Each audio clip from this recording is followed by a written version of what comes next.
Today we are going to learn how and why we use centrifuges and vortexers.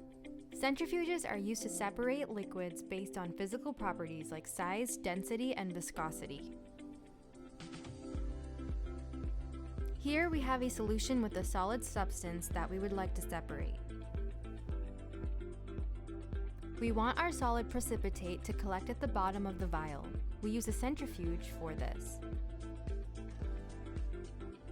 The knob on the left is labeled time and controls the duration of the spin.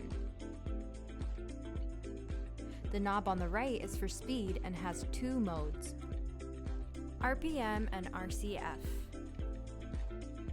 RPM stands for revolutions per minute. RCF is the amount of centrifugal force. RCF is the preferred method because it gives you more control over the process.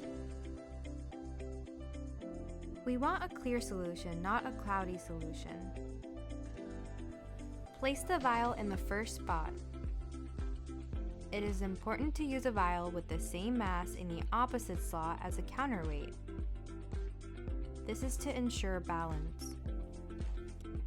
Remove the protective lid and remove the separated solution as well as the counterweight.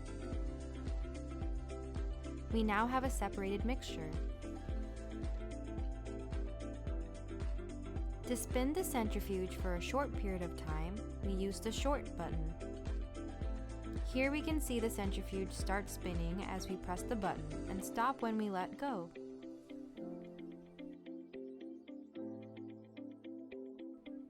If you want to dissolve some solid in a solution, you can use a vortexer.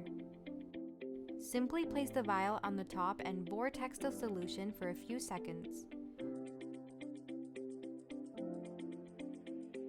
The result should be a clear solution unless it is saturated.